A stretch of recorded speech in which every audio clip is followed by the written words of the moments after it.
Hello friends, welcome to the Auto Show and I'm Deepali Gadvi, your weekly updater of the world of automobile. You know friends, why I use Auto Updater after my name every time? Because Auto Show માં હું તમને આપતી હોઉં છું અલગ-અલગ bike અને કારના લોન્ચિંગની fresh updates. પણ આજના એપિસોડમાં હું બનવાની છું તમારી ઓટો ગાઈડ. યસ, જ્યારે એક નવી કાર ખરીદવાની આવે ત્યારે કેટલા બધા પ્રશ્નો એક સાથે મગજમાં આવી જાય કે નવી કાર ખરીદવી હોય ત્યારે કઈ રીતના સ્ટાર્ટ ટુ ફિનિશ એના કયા પોઈન્ટ્સ આપણે ધ્યાનમાં રાખવાના છે એના વિશે વાત કરવાની છે આજે ઓટો શોના એપિસોડમાં. Yes, it is a special episode of buying start two finish. તો ચલો સૌથી પહેલાં સ્ટાર્ટ કરીએ ફર્સ્ટ પોઈન્ટથી.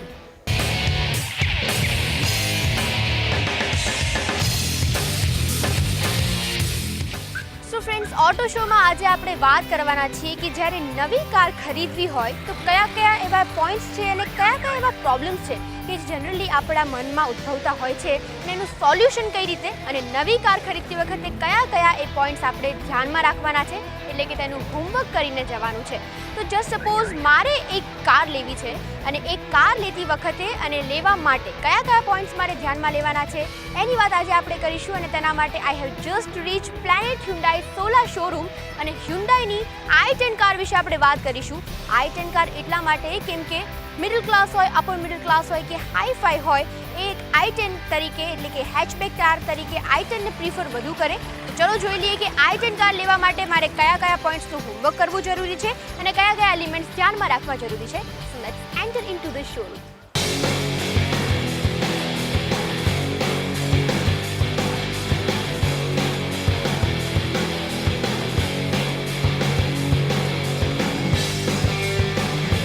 ફ્રેન્ડ્સ, એઝ આઈ સેડ કે આજે આપણે વાત કરીશું કે જો મારે હ્યુન્ડાઈની i10 કાર લેવી હોય તો તેના માટે કયા પોઈન્ટ્સ ધ્યાનમાં રાખવા એના લેતા પહેલાં અને લેતા વખતે પણ. તો the very first and important point is do your homework. Yes, તમારે પ્રોપર વેથી હોમવર્ક કરવું ખૂબ જ જરૂરી છે. હવે તમે પૂછો કે homework as in vote sense, કયા પ્રકારનું હોમવર્ક કરવું જરૂરી છે? તો જ્યારે પણ તમે કોઈ ન્યૂ કાર લેતા હોય તો ફર્સ્ટ ચેક ઇટ આઉટ કે તમારા ઘરની આસપાસ જે કંપનીની તમારે કાર લેવી હોય એના કેટલા આઉટલેટ્સ ઉપલબ્ધ છે, એટલે કે કયા ડીલર્સ છે અને ડીલરશીપ ઓથોરાઇઝ છે કે નહીં. એઝ એન મારા ઘરથી સૌથી નજીક સોલાનો આ પ્લેનેટ હ્યુન્ડાઈનો શોરૂમ છે, એટલે આજે આપણે આવી ગયા છે પ્લેનેટ હ્યુન્ડાઈના શોરૂમમાં. નાઉ સેકન્ડ થિંગ, એકવાર શોરૂમની વાત થઈ ગયા બાદ second most important thing is કે કયા કાર એટલે કે કયા સેગમેન્ટની કાર તમે પ્રિફર કરશો. Yes, there are different kinds of segments like hatchback, sedan, SUV, MUV. હવે મેઇન પ્રશ્ન એ છે કે તમારા ઘરમાં કેટલા ફેમિલી મેમ્બર્સ છે અને ફેમિલી મેમ્બર્સ જે રીતના ફિટ થાય કારમાં એ પ્રમાણેની સેગમેન્ટની કાર કઈ હશે. યસ, જે તમે કાર લેવાનું પ્લાન કરી રહ્યા છો એમાં બધા જ ફેમિલી મેમ્બર્સ પ્રોપર વેથી ફિટ થશે કે નહીં, અને જો ફિટ થશે તો જ્યારે તમે લોંગ જર્ની માટે જતા હોય ત્યારે તેની સીટ પ્રોપર વેથી ફોલ્ડ ડાઉન થશે કે નહીં તમારા એક્સ્ટ્રા લગેજ માટે. And third and most important thing is what about safety.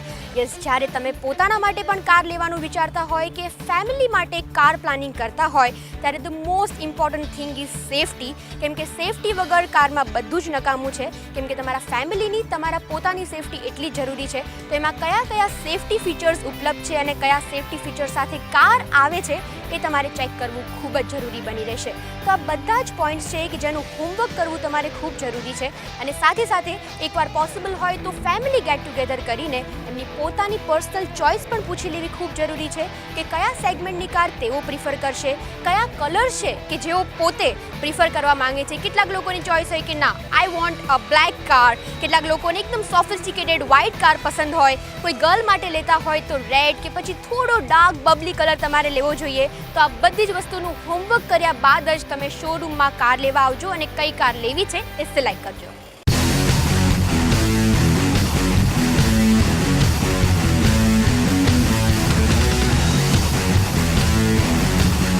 તો ફ્રેન્ડ્સ, જેમ મેં તમને કહ્યું કે first point is do your homework. Proper વેથી હોમવર્ક કરવું ખૂબ જ જરૂરી છે. પણ એમાં આ બધા પોઈન્ટ્સની સાથે એક વધુ મહત્ત્વનો પોઈન્ટ ઇઝ કે જે કાર તમે પ્રિફર કરી છે, જે પસંદ કરવા જઈ રહ્યા છો એ તમારા પાર્કિંગ લોટમાં પ્રોપર વેથી ફિટ થશે કે નહીં. તો આના સિવાય બીજા કયા પોઈન્ટ્સ છે અને અત્યારે આપણે શોરૂમમાં આવી ગયા છે તો કઈ કાર કયા કલરમાં ઉપલબ્ધ છે ચલો જોઈ લઈએ. તો એઝ આઈ સેડ કે કારનો કલર પણ ખૂબ ખૂબ જ માન્યમાં રાખે છે કે તમે કોના માટે કાર લઈ રહ્યા છો અને એમને પર્સનલી કયો કલર પસંદ છે. પણ જ્યારે હું મારા માટે કાર લેવાનું પસંદ કરતી હોય તો being a girl of course as I said કે થોડા ડાર્ક કલર કે બબલી કલર હોય તો ઇટ વિલ ફીલ ગુડ. તો અત્યારના i10 છે અને એ રેડ કલરમાં ઉપલબ્ધ છે. તો ચલો થોડું વધારે જાણીએ, અને જેમ મેં તમને કીધું હતું કે હોમવર્ક પ્રોપર વેથી કરવું પડે અને હું કરીને જ આવી છું. તો ચલો એમના સેલ્સમેન સાથે હું થોડું ડિસ્કસ કરી લઉં. Research your chosen car truly before setting foot inside the dealership. You can gather all the essential information using internet and telephone. Will the car be big enough? A surprising number of buyers overlook this until it's too late. How many people do you want to carry? Will the seats fold down for your extra luggage? Is there sufficient rear legroom? Check the car's external dimensions to ensure it will fit in your parking lot. What about safety? Check what safety equipment comes as standard. આ બધી જ વાતોનું ધ્યાન રાખવું ખૂબ જ જરૂરી બની રહે છે. સો ફ્રેન્ડ્સ, i10 લેવાનું જ્યારે હું પ્લાન કરું છું ત્યારે ફર્સ્ટ ઓફ ઓલ શોરૂમમાં એન્ટર થતાં જ મેં કારને પહેલાં બરાબર રીતના ચેક કરી લીધી, અને સાથે સાથે પ્લેનેટ હ્યુન્ડાઈના શોરૂમના assistant sales manager mister Kartik પાસેથી થોડી તેની ઇન્ટિરિયર, એક્સટિરિયર અને ટેકનિકલ આસ્પેક્ટની વાતો પણ જાણી, અને સાથે i10નું બ્રોશર પણ એકવાર ફોલો કરી લીધું. આ બધી જ વસ્તુ તમારે પણ કરવી ખૂબ જ જરૂરી છે. નાઉ ફર્સ્ટ પોઈન્ટ એટલે ડુ યોર હોમવર્ક અહીંયા કમ્પ્લીટ થાય છે. Now second step is set your budget. Yes, the most important thing to remember. કેમ કે જ્યારે પણ આપણે કોઈ બી કાર લેવાનું પ્લાનિંગ કરતા હોય ત્યારે what is our budget is the most important thing.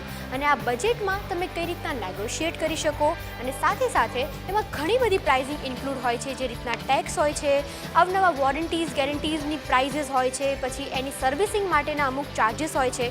તો એ બધાને ઇન્ક્લુડ થતાં ઓન રોડ પ્રાઇસ તમારી કેટલા સુધી પહોંચે છે એ તમારે એકવાર ચેક કરવું, અને જે પણ સેલ્સ પર્સન હોય એની સાથે ડિસ્કસ કરવું ખૂબ જ જરૂરી છે.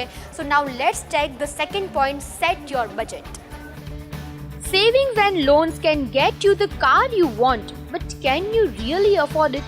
Before you even get down to shortlisting and eventually deciding what car you want to buy, it is very important to get a clear understanding of how much money you want to put behind it. We might all want to drive a big and fancy car, but not everyone can afford it. Setting your budget is mainly twofold. First, you have to figure out whether you want to go ahead and buy a car outright or whether you want to go in for a finance option. These days, getting car loans is very easy and most people opt for that route, even if they have enough money in the bank to just go ahead and buy a car straight out the showroom. But that would mean exhausting up a huge chunk of your savings in a split second, and that isn't really a favorable option unless you have lots more lying around in your kitty. The advantages of opting for a loan are manifold. It helps you spread the expense over a longer period, and thanks to that you could even go ahead and actually stretch your budget more than you would be able to afford with just hard cash. So friends, આ તો આપણો second point, set your budget, કે જેમાં અલગ અલગ રીતની જે prices include હોય છે એક કારની ફાઇનલ એટલે કે ઓન રોડ પ્રાઇઝમાં. તો એમાં અલગ અલગ પ્રાઇઝને ઇન્ક્લુડ કરતાં હું જે i10 લેવાનું પ્લાનિંગ કરું છું રેડ, ઇલેક્ટ્રિક રેડ કલરમાં, તો એની પ્રાઇસ થાય છે ઓન રોડ પ્રાઇસ 4,34,000, અને એમાં ઘણા બધા એક્સપેન્સીસ ઇન્ક્લુડ છે. અને સાથે તમારે એ વસ્તુ પણ ધ્યાનમાં રાખવાની છે કે કોઈ સ્પેશિયલ ડિસ્કાઉન્ટ કંપની ઓફર કરી રહી છે કે નહીં, અને સ્પેશિયલ ડિસ્કાઉન્ટ હોય તો એને માઇનસ કરતાં, અને કોઈ બોનસ હોય તો એને પ્લસ કરતાં તમારું બજેટ તમારે ફિક્સ કરવાનું રહેશે. તો તમારું જે બજેટ છે એમાં પણ તમને થોડું પ્લસ માઇનસ તમે કરાવી શકો. અને સાથે સાથે જે નેક્સ્ટ પોઈન્ટ છે એ આના ઉપર જ છે. નેક્સ્ટ પોઈન્ટ કયો છે એ જાણી લઈએ. कस्टमर जब यहाँ शोरूम पे आता है या फिर टेलीफोनिक से इंक्वायरी करता है तो बहुत सारी चीज़ें उसके दिमाग में चलती होती है, क्योंकि अगर पहले तो उसका बजटिंग प्लान होता है कि भाई आज मेरे को 5 लाख के आसपास या 4 लाख के आसपास मुझे एक कार खरीदनी है. फैमिली में भी कुछ लोगों ने डिसाइड किया होता है कि भाई ये देखते हैं वो देखते हैं, तो स्टार्टिंग स्टेज में थोड़ा कन्फ्यूज़ होता है. तो बहुत सारी चीज़ें दिमाग में उसके चल रही होती है प्रोडक्ट परचेस और चॉइस के बारे में. आज वो यहाँ मुझे अप्रोच कर रहा है तो दूसरे शोरूम में भी उसने अप्रोच करके कम्युनिकेट किया होता है. नॉर्मल क्वेश्चंस तो फीचर्स को लेके होते हैं कि कार में आज क्या है, या आज ये कार है तो स्टेप वाइज कौन से फर्स्ट मॉडल में, सेकंड मॉडल में, थर्ड मॉडल में किस हिसाब से इंक्रीमेंटल फीचर्स आपने रखे हुए, तो हम उसको वो देखते हैं. तो उसके हिसाब से वो चॉइस करता है कि भाई नहीं मुझे ये चीज़ की ज़रूरत है, ये चीज़ की ज़रूरत नहीं है, तो उस हिसाब से मॉडल चूज़ करता है. फिर उसके बाद हम उसको टेस्ट ड्राइव ऑफ़र करते हैं। हमारे यहाँ बहुत ही स्ट्रिक्ट है हुंडई और हम हमारे कंपनी वाले भी कि कस्टमर को बिना टेस्ट ड्राइव के हम लोग नहीं जाने देते हैं, या फिर अगर उसको टेलीफोनिक इंक्वायरी की है या फिर वॉक इन करा है तो 100% हमारा फोकस रहता है कि कस्टमर खुद फील करे, उस कार को चलाए और देखे कि भाई क्या है, क्योंकि जब तक वो चलाएगा नहीं, ड्राइव नहीं करेगा, तब तक उसका आइडिया क्लियर नहीं होगा। વેલ ફ્રેન્ડ્સ, આજનો ઓટો શોનો એપિસોડ છે buying start two finish special episode, એટલે કે જ્યારે તમે કોઈ નવી કાર લેવાની તાકમાં હોય ત્યારે તમારે કયા કયા પોઈન્ટ્સ ધ્યાનમાં રાખવા, અને અત્યાર સુધી આપણે 2 પોઈન્ટ્સ ડિસ્કસ કર્યા. The first point is do your homework, જેમાં તમારે પ્રોપર હોમવર્ક કરવું જરૂરી છે, and second point is set your budget, કે જેમાં તમારું બજેટ કેટલું છે એ તમારે જોવું જરૂરી છે.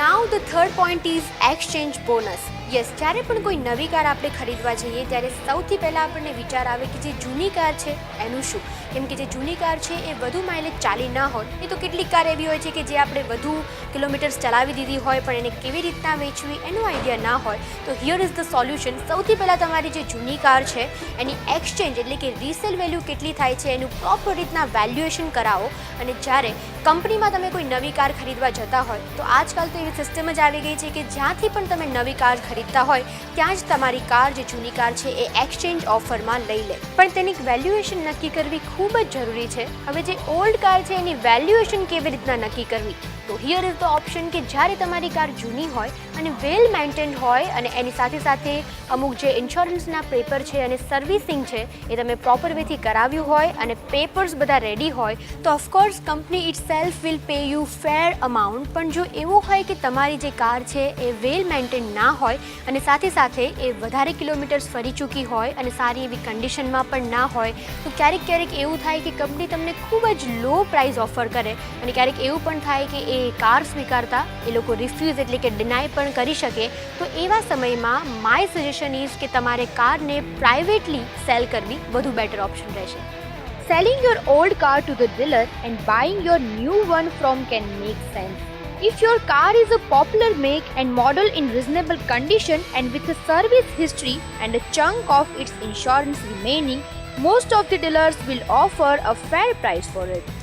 But however, if it is not well maintained or has high mileage, the dealer's exchange price may be too low or he might even refuse to take it. If so, try selling privately.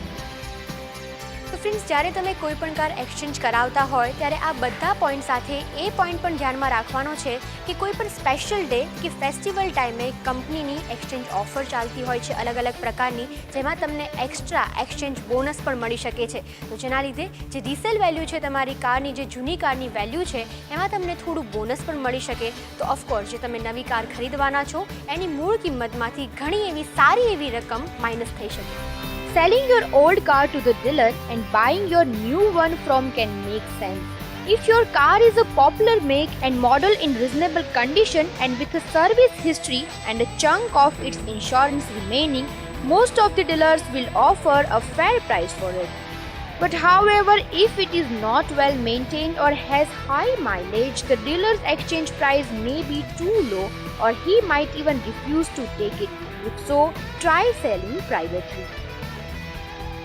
So friends, as I said, exchange bonus is third and most important point.